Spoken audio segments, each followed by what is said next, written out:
esa es una de las grandes preguntas que genera este nivel de ajuste que está llevando adelante el gobierno nacional, ¿no? Porque tiene varias aristas. La primera es social. Claro. ¿Qué nivel o hasta dónde va a poder soportar la gente? ¿No? Que ya venía golpeada. Sí, No era sí. que veníamos de sueldos altísimos, que la gente le alcanzaba. No, ya veníamos golpeados. Y ahora el gobierno de Milei está profundizando vertiginosamente esa situación, que está impactando muy fuerte en las ventas, con caídas muy pronunciadas, muy fuerte en el poder adquisitivo de la población. Y también, ya hay informes que se conocieron hoy, está impactando muy fuerte en la recaudación del Estado. Sí, claro. Ahí ¿No? se completa el círculo. Digamos, Claro, ¿no? eso comporta el círculo, porque si no venden los comercios y la industria tiene menor actividad, bueno, tributan menos. Sí. El escenario, lamentablemente, que podría llegar a continuar es qué pasa con el empleo, Claro. ¿no? A partir de ese punto. Bueno, vamos a hablar de esta situación, Sí. de la economía Sí. en general. Ya está con nosotros Catalina Serena, que es economista del Instituto para el Desarrollo Social Argentino, de IDESA. Catalina, ¿cómo va? Buenas noches. Hola, ¿cómo va? Buenas noches. Bueno, muchas gracias por estar allí y por atendernos.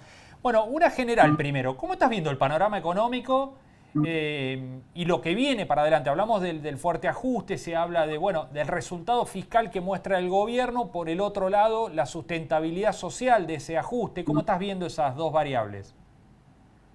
Bueno, un poco como venían comentando ustedes, la estrategia que ha tomado el gobierno nacional desde que asumió fue la liberalización de los precios relativos, la corrección del dólar, la licuación del gasto público, de la deuda, todas medidas para contraer la base monetaria, es decir, quitar pesos de la economía y de esa forma tratar de reducir la inflación.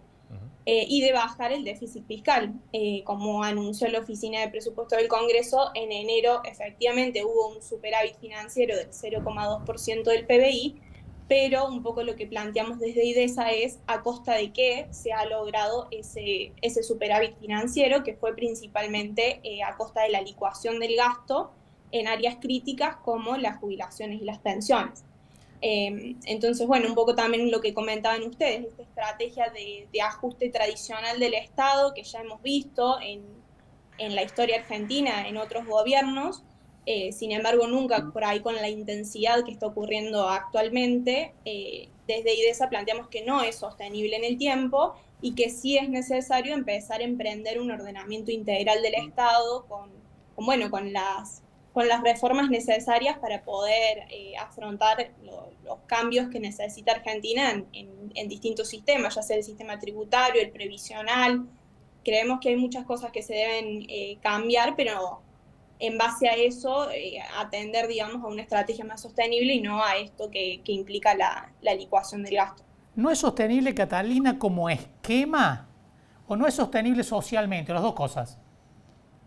Las dos cosas, no es sostenible socialmente porque, bueno, primero que son medidas totalmente regresivas que atentan contra sectores muy vulnerables de la población, que generan tensiones políticas, como también vimos el recorte a las transferencias de las provincias, y además, en el caso particular de las jubilaciones, posiblemente se terminen convirtiendo en juicios de los jubilados al ANSES, que a largo plazo impliquen mayor gasto público para poder resolver esos juicios, porque, bueno, no es legal licuar los haberes jubilatorios. Entonces, primero por ese lado. Y segundo, por el lado económico no es sostenible porque en algún punto licuar el gasto lo que te implica es que vos sigas teniendo inflación, porque sin inflación no podés licuar.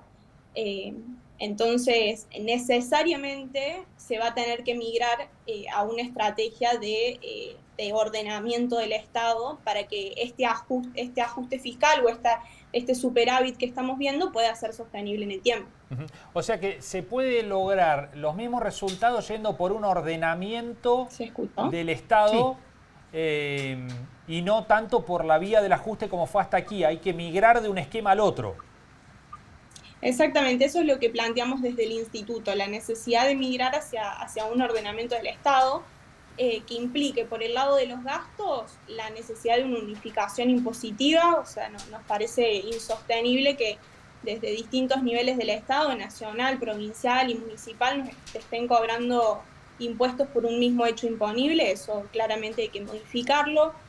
Después, bueno, también replantearse la ley actual de coparticipación, la necesidad de que exista una correspondencia fiscal entre los ingresos que generan las provincias y los gastos que detentan. Y por el lado de los gastos, un poco lo que veníamos hablando, ordenar la gestión pública, ordenar el sistema previsional y en base a eso, o sea, a largo plazo y en el corto plazo también ya se van a ver los efectos positivos de ese ordenamiento. Lo curioso que ocurren algunos hechos curiosos, ¿no? Por ejemplo, hoy el presidente Milei relativizó el impacto sobre los jubilados en una entrevista a nivel nacional porque dice que los jubilados son el sector que menos pobres tiene. Pero además, quien está poniendo un ojo sobre la realidad social y el impacto de las medidas y sobre la sostenibilidad de las medidas fue el Fondo Monetario Internacional, ¿no? Que señaló, claro, hay que ver si estas medidas son sostenibles. ¿Cómo lees eso? Que al final el Fondo Monetario está casi corriendo por izquierda del gobierno nacional, ¿no?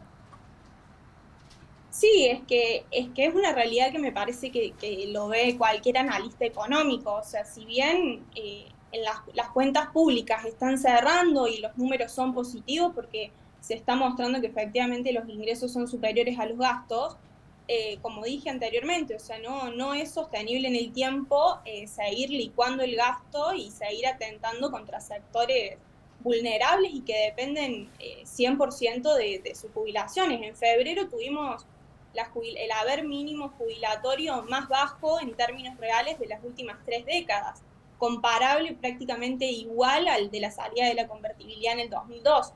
Entonces, es verdaderamente una situación crítica que hay que replantearse y analizar si, me parece que desde el gobierno se tienen que analizar que como dijimos, esto no es sostenible en el tiempo, o sea, van a tener que empezar a migrar hacia las reformas estructurales que son necesarias hacer, que en algún punto es lo que se buscaba desde la ley Ómnibus, pero bueno, creo que fue un frente tan abarcativo y que bueno, no lograron los consensos políticos necesarios para poder implementarlo. Bueno, no solamente cae en la jubilación, el poder adquisitivo del salario y por lo tanto la posibilidad de que se movilice el mercado interno ha caído también a niveles que no se veían en décadas, ¿no?